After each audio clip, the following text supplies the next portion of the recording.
So now we're going to pivot just slightly and we're going to bring HR into the conversation. Help me welcome Judy Sailer, who's the Director of Learning and Development at Primepoint HRMS, who has a presentation called Your Mental Health and Your HR Department. There are resources. She's going to tell us about those resources we can all take advantage of. Judy, the floor is all yours. Thank you so much, Michelle. Just presenting with this group of folks is absolutely amazing. And I will tell you, there's probably going to be some redundancy because we're all on the same page with this. I always like to start off with definitions. I like to be very clear on what we're talking about. So, what is mental health? And mental health is defined as a person's condition with regard to their psychological and emotional well-being. Some folks add in social well-being, especially in the age of social media and the treatment one receives on occasion from that act. Your mental health contributes to how you think, feel, act, and it relates to your resiliency and your relationship with others. We all know this. We're paying attention to this presentation at this point. What is wellness? And wellness is the other side to this piece. It's the totality of your health. It's both mental and physical. If your physical self is not feeling well and ill, your mental health is often impacted by that. And so, in SHRM, the Society of Human Resources, we know that employers need to look at both of those pieces, your mental health and your physical health. When employers focus on wellness, they're aiming to provide employees with preventative solutions to avoid illness and long-term health problems. This can be anything from gym memberships to having a gym in your building to encouraging people to go and take a walk. I know several very large insurance companies got everybody pedometers and had challenges and, trying to get folks to focus on themselves and give themselves some time. But why should HR focus on mental health? Other than the obvious, because it matters. A big issue that we see in this realm is that there are many benefits to having a mentally healthy workforce.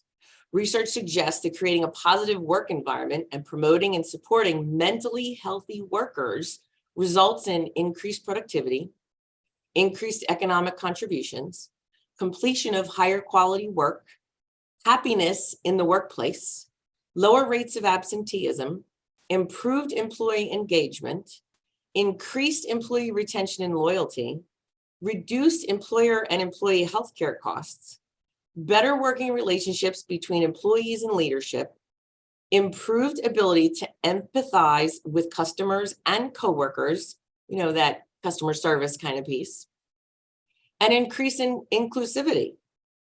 A healthy workplace is one where employees and their leaders actively work together to create a work environment that promotes and protects the health, safety, and well-being of all of the employees. Mental health and wellness is the core of the employee experience. So here are some things you need to consider. And Bailey brought it up beautifully. Be aware. Every employee should be aware of their surroundings. If this was a first aid class, we would call it survey the scene. Why? Because it is critical for your safety to survey the scene. As a working parent, it can be stressful to make sure I am getting it all done. High school starts very early, drop off in the morning, being on time to school events, being on time to work events, having to leave work early to pick them up after his extracurricular activities, getting back online to make sure I'm getting all my work done, going to scouts, going to volunteering. I feel like a tornado some days spinning around trying to make it all work at the same time. And I am the sandwich generation. The grandparents are happy and healthy, still living in their own homes, but they will be living with us at some point. So there's already a lot of responsibility that I have for that. I'm not alone in this. Now, I'm not complaining. I tell folks I have a very robust life, but it took me a long while to see it that way. I attended a program that was very insightful, and it was called Spot It. It gave me the tools to survey my situation, to determine what I was feeling, and to process what I was doing right, and what did I want to change. It gave me some time to flex that emotional intelligence muscle so that I can keep in check my level of stress, my anxiousness, whatever it might have been at that point. I have a great kid. He's 16. He's taller than me, but he's a good kid. He listens, he does his homework. I don't have all those troubles that a lot of other families have. I have a wonderful husband. I work for a great company. At Primepoint, we're a family-owned business, and I am not part of that family, but I am part of the family here. And unfortunately, not every company is like that. Being aware of staff, their moods, their absences, their lateness is important, not for the discipline side of things. See, folks have a lot going on under the surface, but we all have tells. HR, their supervisors, their managers, they need to know their people. Check in with them. Be human. It's okay. You can talk.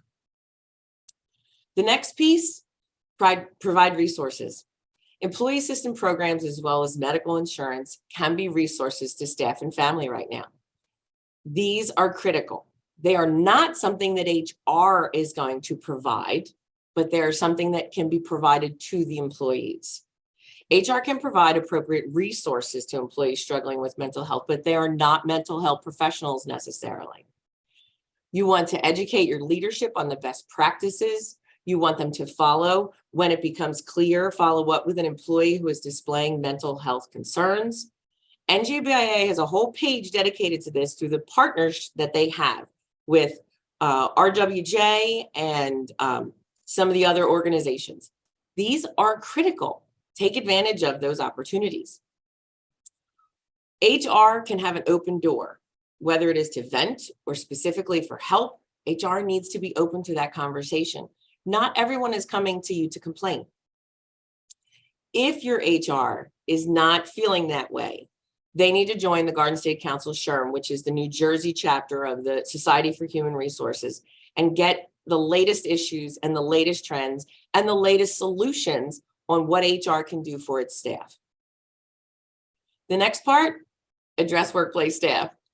I was giggling as Bailey was talking because I'm in the same mindset. I'm the geek, I need numbers. The American Institute of Stress estimates that 83% of us are stressed at work. There is an institute for this. I was very disheartened to find that. According to Indeed, 71% of adults in the US reported having at least one symptom of stress. Some of the symptoms that are the highest on the list, agitated, frustrated, moody, feeling overwhelmed, having a hard time quieting your mind, having low energy, headaches, aches, pains, insomnia. Adults, almost 1 in 5 adults are taking a sleep aid. The US is the leading country in the sale of global sleep aids. None of us are sleeping. We should all hang out at night. It might be more fun. And then the big ones, forgetfulness, disorganization, procrastination. I think I've been stressed since I was like 4, just putting that out there. When, you know, we have to get that moment of sometimes I need to take a minute and take a breath and prioritize. Maybe think of something that I've done right. Yes, I did a great job on X. Or yes, I had a great meeting with X. We've got to put those positive things in so that the stress doesn't overwhelm us and we're reminded of, I did this right. I'm on the right track. I'm working in the right direction. Next, be understanding and empathetic. We talk about work-life balance, but is there ever really a balance? I teach college and I often tell my college kids, there is no balancing this stuff. And I usually use expletives with it. You have to learn to be flexible. You have to learn to prioritize. You have to learn you might need to walk away from a project in order to be able to move forward with it. If your stress is at a stage where you are staring at a screen, you need to back away and give yourself, go take a walk, go outside. We all know that, you know, when we go outside and we get into little nature and we kind of blow off the rest of that moment, we can come back in and we can function better. We are often more empathetic to others than we are ourselves, okay? I am absolutely one of those that can pour into TikTok over the cats and dogs because they don't cause problems most days. They may bark, they may cry, they may need things, but they're sweet and lovable and you need that positivity sometimes, so that's where it ends up. Displaying empathy would be more challenging in an organization where the HR department is operating without the appropriate knowledge or expertise to provide support during employee hardships. We can say we're sympathetic to someone. We can say we're empathetic. That doesn't mean that our experience has been the same as their experience. And there are a lot of times folks are having something much more difficult than what you may have ever lived with. Experiences can vary between employees, and having someone to provide a listening ear and understand their position is beneficial. And then the follow-up of, here are some resources that I would suggest you contact. Treating individuals who struggle with mental health with empathy and understanding also allows you to provide realistic solutions to help them more smoothly navigate work. We know that there were many companies during the pandemic that would say to staff, it doesn't have to be 9 to 5, because there were small children at home, as Bailey was saying, having to go to kindergarten. You know, I had a 7th grader and an 8th grader, and I earned the t-shirt, you know, best homeschool mom there was. But that was one of the most stressful times for me, because in my brain, I need to work and I needed him to work. And there were days that clashed, because he needed assistance because they were doing algebra or geometry or something that he really needed to sit with a teacher for. And that is not me. So HR's role in this is in the bringing together of the right resources. The department needs to normalize the genuine feelings and emotions of a person while providing the personnel with the assistance required to navigate life's challenges and at work. In closing, the tactical things that HR needs to do, and feel free to go back to your HR folks. If they're missing something, have them reach out to me. Create a clear workplace guidelines for health and safety. It's not just about what to do in the building if there's a theft or those kinds of things. It's what is our stage is going to be in the event that someone shows signs of a mental illness. Establish an employee assistance program and talk about it frequently. There is nothing wrong with it.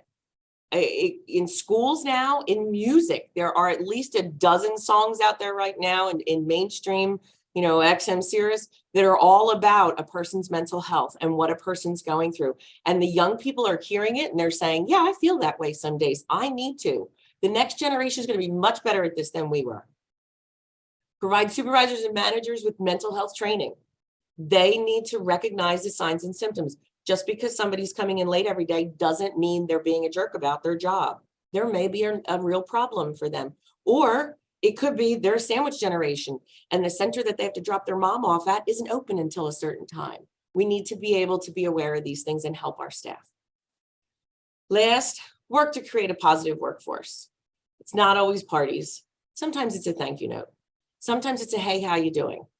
I work for a company that's family. The president, the CEO, the CIO, the vice presidents, they walk around on a regular basis and they pop their head in your door and they say, how you doing today? How's it going? What's going on? What are you working on? You have to connect with your people. And that's one of the best things you can do to be sure that everyone's safe. This will not make things perfect, but it will help your team thrive more. When they thrive, they become part of the healthy workplace. And this helps your company to improve all the way around. Thank you for your time. Thanks so much, Judy. Again, great information. And you know, this is I was about to say two-way street, but it's really kind of three-way street, right? There's the front line, there's the manager, there's the employer at the top. And it takes everybody in this discussion. It takes everybody. And there's the one caveat that I heard from one of our other events was when you say how you doing, make sure when you say how you doing, you're ready to listen and stop and engage that person, right? Because sometimes folks walk around doing that. They're not so authentic about it, right? And then you can really make someone feel even worse, right? So I'm always so conscious when I heard that tidbit once at another event, because I do that all. I'm always like, hey, how are you? And it's like, you don't know the answer you're going to get. So be prepared to stop and actually take time to engage that person. But thank you, Judy, because you know the HR function is so important. I get very bummed when I hear, you know, HR is there for the employer. HR is there for the company. That means everybody in it, right? It's to protect everybody, no matter what your position or station in that company is. And in this space, it's critically important that we now allow ourselves to have a little bit more of the discussions that we need to understand how our workforce is doing. without violating, all those rules out there about what we can and can't ask for. So thank you, Judy, so much for bringing some perspective to the HR.